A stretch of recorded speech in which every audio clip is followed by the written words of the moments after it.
Okay, so apostolic people make change. And here's where I'm saying it. I have it in my notes again to say they take what the prophetic person sees and they make it happen. Because the prophetic person just gives the call. And then somebody's got to see how the A, B, C, D, how you get there. Because the apostolic usually doesn't have that. They just are big picture. They have a thought. They have a word.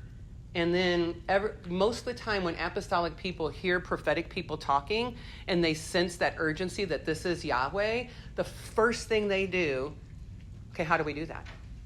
What's that going to take? What systems do we need? What do we need to do to get us to that place? That's how apostolic people think when they hear a word from the Lord. They are the fathers, but not like a shepherd, because a shepherd, an apostolic father is like a person that helps a son go from a child to a man, where a shepherd is more a father like, I'm going to comfort you. A shepherd is a father that comforts. An apostle is a father that watches the transition happen and support a son to become a man. So that's a different father motif or a different father characteristic. They're the networkers, the planters, the ones that talk and do things outside the box of comfort. They advance the kingdom not by people like the evangelist does, but by mission. Okay, so I want you to hear that's a different thing too. So apostolic people are catalysts, and they draw people to join them. Well, evangelist, that's exactly what an evangelist is somebody that is a catalyst that causes people to join them. But evangelists are usually about a person. I want this person to come join this movement. Apostles are, I want this group of people to go and make this movement. So apostles are a lot like evangelists, but evangelists are more about the individual and apostles are more about the group. Okay? So they're more big picture with the same characteristics in that arena as an evangelist, but an evangelist is about individuals, where apostles are about the group. Okay, they generate innovative ways to solve problems and explore new opportunities. They think differently.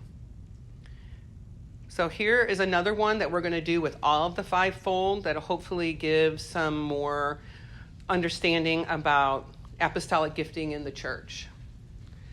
So if an apostolic person was a care group leader or a house church leader or a champion of it, yeah. Did you want to start with it? I did, thanks.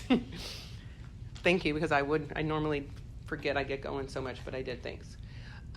So a gifting, if there's somebody that is an apostolic person and they are a house church leader or a life group leader or whatever, or a champion of it, like they're like, you need to get involved in a house church. You need to get involved in a life group. The reason they do that is because they're motivated to, and the underlining there is grow. They're about growing.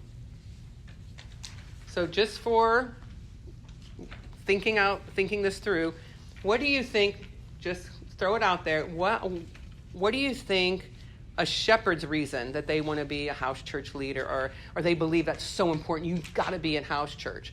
Why would a shepherd want that? Make people feel loved. Yes, because, if you're there, you'll feel so loved. You'll feel so loved if you're there. You'll just be a part of the family. It's going to be awesome. You're just going to feel so comforted. But an apostle is like, I want you to be there because you know what, you're going to get there and they're going to teach you something and you're going to grow and now you're going to be able to like walk deeper with God. That's why an apostle would want you to join a house church. Why would an apostle want you to join prayer meeting?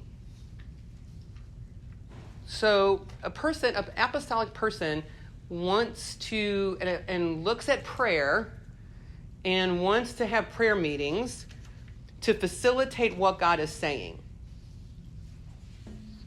Because we want to hear what God's saying so we can do what God's saying. Okay? Apostolic people look at prayer as an opportunity to hear what God's saying and do what God's saying. because shepherd's so easy, and just to keep your brains going. And I know you're listening to a voice, and sometimes you start writing, but I want you to be thinking. What do you think why a shepherd would want you to pray? Why would a shepherd think about relationship with God? Relationship with God. Don't you want to just have a relationship with God? Prayer is such a time where we can connect with God. Apostles are like, you know why we pray? Because we need to hear what he's saying, then we need to do it. Different. Okay? Why an apostolic gifting in the church? What's a leader? What is the point, the characteristic of leadership on an apostolic person? What does that look like? They equip. So here is your fill-in: train and multiply. So multiply is your fill-in. Apostolic leaders are all about training and multiplying, always trying to figure out how to grow in the Spirit. So that's different. Evangelists also want you to multiply, right? But they're about multiplying people. They want to multiply people to come. Where apostolic people want to train the group and multiply the movement.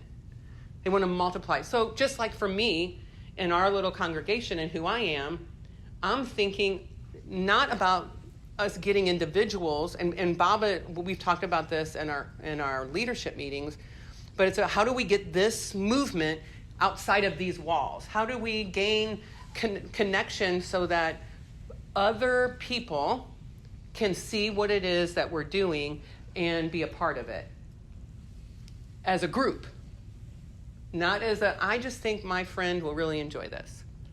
I think this would be good for my friend, which is fine. That's not wrong. I'm just trying to give you the difference so you can see a lot of these characteristics can feel like, well, multiplying is the same. I mean, evangelists want to multiply and apostles want to multiply, but they want to multiply for different reasons. So hopefully you're starting to see if this is who you are, because I'm trying to give you definition about what it means to multiply for an evangelist, what it means to multiply for an apostle. Apostles are multiplying because they want to see God's movement. They want to see what's happening here and this understanding that Bob's giving us, the things that we're learning, and we want to see that the ecclesia of God gets this information so that we can not that we can get in there, but so the kingdom can advance. It's not about, to the apostle, it's not about this necessarily getting bigger. It's about that getting bigger. It's about his kingdom. How can we advance his kingdom? So maybe I would go, there's somebody in the congregation right now that might have an opportunity to go teach at another church. That does not make me nervous at all. As an apostle, that makes me excited because I'm like, oh, you take your light and you go out there. You go do that, because it's about the kingdom. It's not about, well, we got to make sure this congregation grows. That would be more of a shepherd, like our family. We need our family close, which we do. We do. So we'll get to some of the weaknesses in just a second. So apostles highlight action. Let's get this thing on paper and do it. They highlight order, the city and beyond. When they're praying, they do not want to pray necessarily about Aunt Sue's puppy, but about the church aligning and realigning. Okay, so people that want to, that's fine. There's a place for that, but I'm really just trying to emphasize apostles. When they pray, they want to say, okay, what are you saying? Now, how do we get there? They're not trying to have fellowship necessarily with other people when they're in those moments. So what do you think, since you've heard some of this stuff, what do you think they bring to the table within the context of the church? I want to hear what you guys think, what you've heard from me. I know this one is one that we're probably least familiar with, is what the apostle is, because I feel like it's kind of been fuzzy in the church. So let's not necessarily, we'll get to weaknesses in just a minute, because we have them, apostles have them. But what do you think, of all the things I said, what are you taking away as something that the apostle brings to the table? The thing that you're like, you know what, if we don't have an apostle in this congregation, we're going to miss. What characteristic is this congregation going to miss if there's no apostles in it? Vision. Drive. You'll have complacency. Hmm? I don't have complacency. Complacency. There could be complacency. What else are you hearing? Anything else you're hearing? Like, what would we be? We're like, man, if we got to have an apostle, or we're going to miss opportunities. I don't have right answers. I'm just wondering what you guys are hearing, because that helps you to know what's sticking in your mind about an apostle. We would miss an outward focus. We Yeah. become very Yes, an outward focus about the mission. right. The mission. Yes. The people, but the mission. Yes. You would become stagnant. Yes, I think you can come stagnant without an apostle. I feel like they're always thinking of something else. Yeah, so like Even if you, in the middle of the new thing they just launched, Yeah. and they're like, "Well, we need to have On the to the next next. plan," and I'm like, Yeah. "Wow." I mean, just that somebody's It's not just. like that. Back off and slow down. Yeah. Slow down. Oh, we're getting to weaknesses. We'll get there. But there is such a good thing about that, because it helps you not stay stagnant. Yeah. And it helps you to constantly be following Yahweh, and to not be a dying denomination that just got, God was moving and then he was like, hey, I'm taking a left turn. And they're like, nope, we're staying right here. It's funny because I don't feel the need to ever move forward. I'm always moving forward, Mhm. but like I don't feel the need to like push myself to move forward. Mhm. I just kind of let it happen. Mm-hmm. So it would never happen if I was moving forward. Would never happen if I was the one leading it. Right. Leading something. Right. I mean, because that's a positive thing. I think about I hope I can call Josh out for a second here. Like I think about Josh and our apostolic. We're both can be apostolic. Like I was sitting in there for lunch last week or last time we were together, and somebody's like, so how are you doing? How's your life going? Are you busy? I'm like, yeah, I'm really busy. I'm doing this, this, and this. I can't wait till I'm done with my education so I can slow down. And Kathy Jones was like, no, you won't. You'll just find something else to do. And that's, Josh is like that too. It's like, Josh is going to achieve this, and we're just like, oh, now he's going to settle down. And I'm like, no, he won't. Maybe for a couple months he'll take his breath, but he's going to go do something else. And Kathy's like, you make me tired, And I was like, but I'm not tired. You make me tired. I'm not tired, because that is a part of who I am. I mean, do you feel tired or energized when you? Me too. So those are that's not necessarily a godly characteristic. I'm just saying this is an apostolic characteristic. It's like somebody that we're constantly like, oh, that's cool. I'm going to accomplish that now. It's like ADHD, but with a purpose. Maybe. Well, and my mother's she's not a believer or anything. She's so, after listening, she's an apostle. Yeah. She's always got a plan. Yep. There's always a new task, and I'm like, we just finished. Yeah. No, we're still not even. We're like 15%. Wait. Yeah. She's got 6 more things. Yes. On the list, ready to go as soon as we're done. Yep. Or even before. Yep. Yeah, and I'm like London. I'm like, back off. Yeah. I'm in the middle of something. Yes, right yes, now, yes. Right. So that's. Exactly. So think about. That's like just a very natural characteristic. Think about that for advancing the kingdom. That's good, right? That's we're not stagnant. We're always saying, okay, Yahweh, what are you doing? We can do it. Come on, we'll just do one more thing. We can do it. Yeah.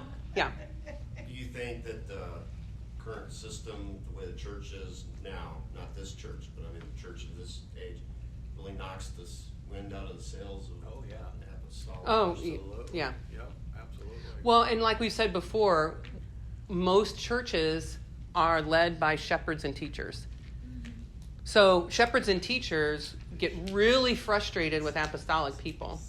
One, definitely shepherds, because I just keep saying all this stuff about not individuals. Shepherds live for the individual. Yeah. So they, they're just like, can you back down? And teachers, we do want to do what God's saying, but we're way more about what is God saying, let's do it. And that does come from reading the word, but a lot of times it's like, what is Yahweh saying in this day and age? Let's do it. So it could get frustrating for a teacher. So the evangelist, the prophet, and the apostle get their knees knocked out of them in a normal church. And we'll get into more of why of that. But you can see now some of these things that we're saying when you're in a normal congregation. Really quick, it makes me interested about the fire at night, cloud by day, or whatever, and how much they had to move Yeah. in that. And in that group, thinking about who would have pushed the group to be like, Interesting. because like a shepherd would probably see those signs and be like, he's speaking to us. This is so beautiful. He's speaking to us, and that might be all that they need. That's but good. then the apostolic would be the one that's like, no, we gotta go. Yeah. This is not just a sign of relationship. This is a sign of Movement. This is a sign of like obedience. And so even That's to think so back cool. into like stories like that, Yeah. where like, okay, Each gift, the how sea they was respond. parted, and it's like Yeah. so many people would probably be like, wow, he did it, and it's like someone had to step forward Yeah, though and be like, like, go! now we go. Yeah. And like actually calling certain shots for Yeah. those things Interesting. that like if we weren't fully balanced, we wouldn't have those stories Right. be like, they wouldn't be as powerful because it wouldn't have maybe been accomplished the way that it was because they had the different parts. Right. Does that make sense? Yeah, that's cool. That's cool. That's an interesting perspective. Okay, now let's just rip into them. What are some of the? I mean, you've heard all of these positive, and every time there's a positive, right? There's a flip. There's a flip. So I just wrote some things down. I'd like to hear what you guys have to say. So the apostolic weaknesses, they can be insensitive to others. They can take risks that produce too many casualties, which that drives the pastor crazy. They can be impatient, authoritarian, too driven by the task, and not spirit-led sometimes, which makes the prophet upset. So think about, I was saying that they like to take what the prophet says and make it happen. That's when they're in a good place. That's when they're functioning the way they're supposed to, is that they're the ones that hear the voice of the prophet and they have the wherewithal to know how to put the pieces together. But they're also just advancing people. So if they're not in a mature place and they haven't grown in areas of their life, they'll just have a new idea, and it doesn't matter if it's God or not. If it sounds like a good idea, they're going to do the good idea. So there's an immaturity. If there's an immature apostle, it would make the prophet really crazy because they're just doing things. Like, you're just being busy. Like, why are we doing another thing when that's not in our mission? When that's not in our, it's because there's maturity levels where people can get to where they're doing what it is that they function the best in. But they also, there's always an opposite side to that.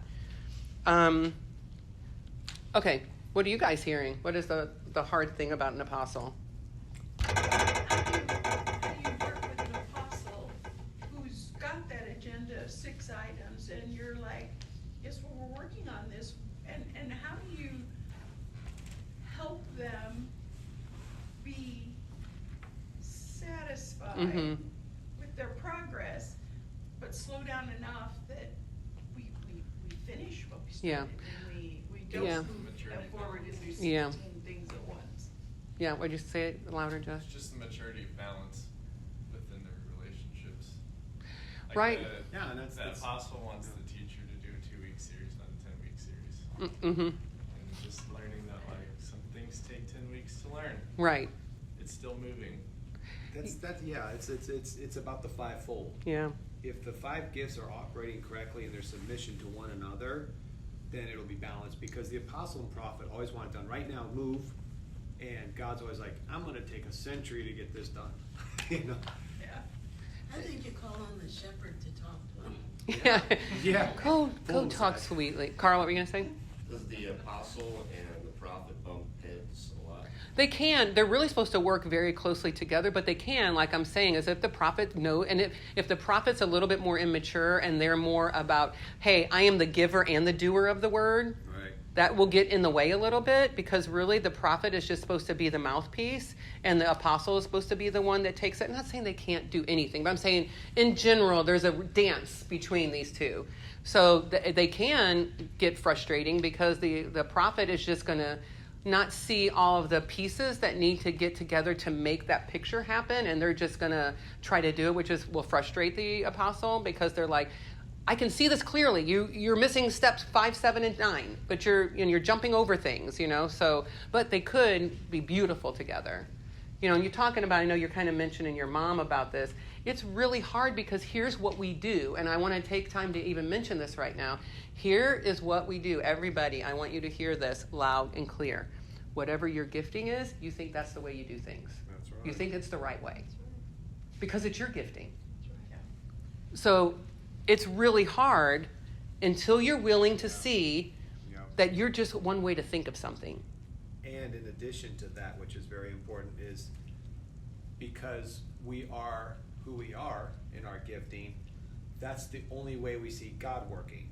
So if God moves, like for example, this Exodus example, the prophet's like, yeah, God's gonna go. And we always think that's the way God moves. And we don't take into consideration he moves as a shepherd. He moves as an evangelist. And so we take that in consideration. It helps us to say, okay, I'm not just seeing just this once, I'm seeing just this one side and not the whole picture of Yahweh. So I think that's why it's super important in this body that we understand ourselves not, and hopefully we will say this so much that it will become something that you naturally just think this way. A lot of times in churches, when you study giftings, it's to know who you are and what you do. I want this to be to know who you are and what you lack. Yeah. This is not about you learning something so you can be like, yeah, I'm the apostle. I hope what it is, oh my gosh, I'm the apostle. I need a lot of space. I need a lot of people around me. Because that's what it's about. It's not about elevating yourself. It's about knowing you need to be a part of a family. It's about knowing that I have a weakness and I know it and I appreciate all the other four that are giftings that are around me that balances me. And you belong. And every piece belongs. I mean, that it is so opposite. When we're doing giftings in the church, it always is, what is your gifting so you know yourself? So you can do your gifting. Get a title. Yeah. But this has to be, I know who I am, so I know where I need others. And so I know who other people are so I can honor them. We need to know, if you're an apostle, you need to know about the other four giftings so you can honor the other giftings because you need them. Yeah. It's a matter of approaching it with humility instead Yes. of pride. Right. And it's about looking at it as my apostolic, looking at it in the kingdom mentality that this is about his kingdom. It's not about my kingdom. It's not about my great ideas. It's about fitting into the plan so that we all can grow up into the head. Don't forget about the scripture. It's about not being tossed to and fro anymore by every wave and doctrine, but by, in love, in unity, growing up into the head. So I can't do that. With my gifting, I can't do that. I have to have everybody else or we'll never be mature. We'll never grow up into the head. So we have to understand ourselves so we know our weakness and then we can honor the other giftings. So any other weaknesses that you think about the apostolic? Any other weaknesses that you think of? Burnout, maybe? Yeah. Yeah. Other people, you will burn. I mean, they're not going to be burned Other out. people, yeah. We won't burn out. Not very easily.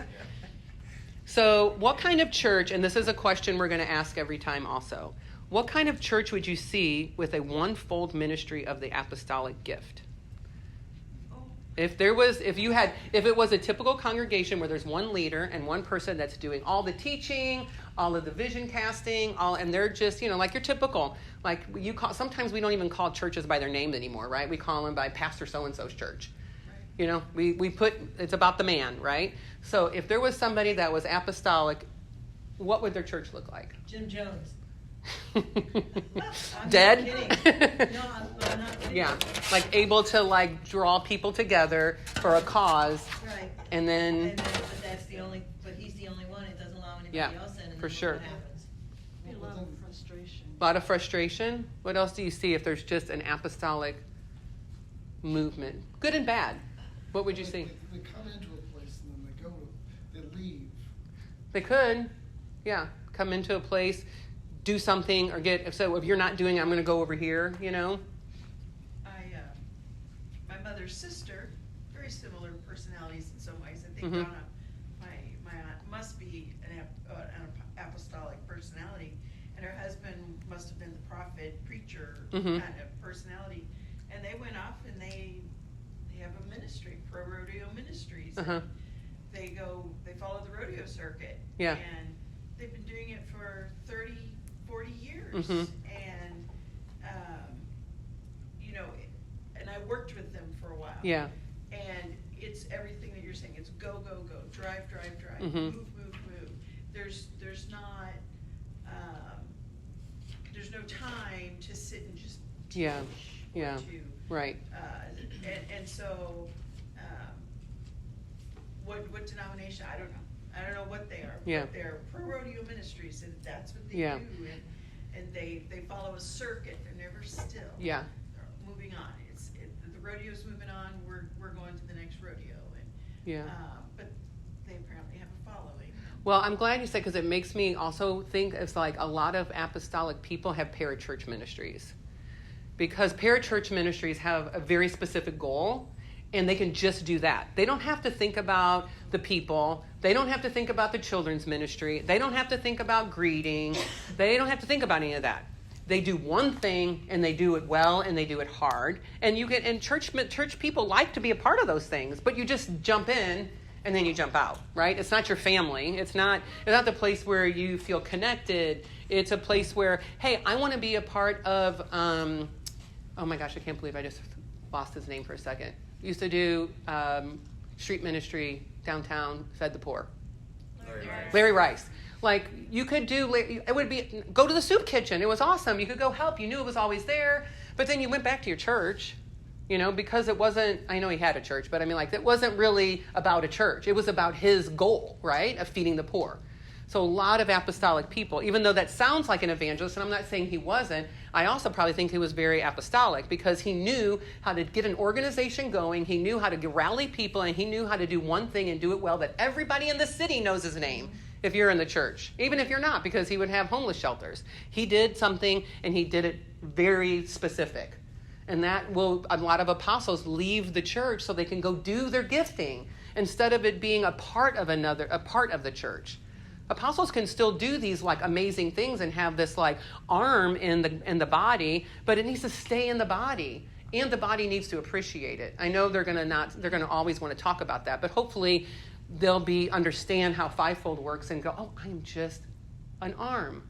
I'm just one arm of this, and we got to get them to understand that. I wonder too if, and it's probably like this with all the gifts, but if there's one leader and that person's apostolic, they're going to chase off all the other gifts. Except maybe the prophet. The prophet might stick around a little bit, but the shepherd's gone. The evangelist would be gone. The teacher's like, you don't want me to take time teaching, I'm out of here. Mm-hmm. So that would be a really bad, unhealthy situation. Yeah. I feel like my stepdad that led this church was very apostolic, and his thing was, and there's not really many people that are here anymore, that was way back then, but his thing was about worship. Yeah. And that was his one thing, worship and prayer, and everything revolved around that, everything. If we didn't have good music, then it was a loss that day. I mean, good music, not just worship. It had to sound perfect. We had to be known, a little congregation of 60 people had to be known as the worshiping church. And it had to be mixed with prayer. And if you weren't involved in that, then you didn't have any place to be a part in worldview. That was all it was. Yeah. And if it wasn't an hour of worship where movement was happening and people were, like being engaged with the Holy Spirit, and there was like emotion, then the whole day was for nothing. I mean, for any of you guys that have been around when he was leading, and I don't mean to be disrespectful to him, I'm just saying that was his gifting, and he was good at it. He knew how to do worship, but then he drove people. Yeah. He drove people, and he drove the congregation. If you weren't in part of the house of prayer, then there was no reason to be at Worldview Community. There wasn't. It was just, but that was his gifting. It was an apostle, but he was just by himself. And apostles really, really, really have a hard time. I would think them and the prophet have a hard time sharing and understanding that it's a group, because they just feel so intensely and so passionate. And you always think your gifting is the right gifting, because that's your view. It's your vision. Your vision is how God made you. And if God made you to be an apostle, you see everything from that lens, and you think everybody else should do exactly what you're doing. Yep. But that goes for everything. Yep. Because when the shepherd gets frustrated with the apostle, it's because the shepherd is having narrow view. The shepherd is thinking, but you're supposed to be like this. You're supposed to always be about people. And we'll get with the shepherd, and a lot of the drawbacks of a shepherd is they're people pleasers. Because they love people so much. They just want to make sure everybody's good. And so it's like we all just have to understand that everything that we have in us that God gave us that's a gifting is also some places that we need to be mature in and respect other people's giftings. Any other thoughts about the apostolic? Okay, I think that's all.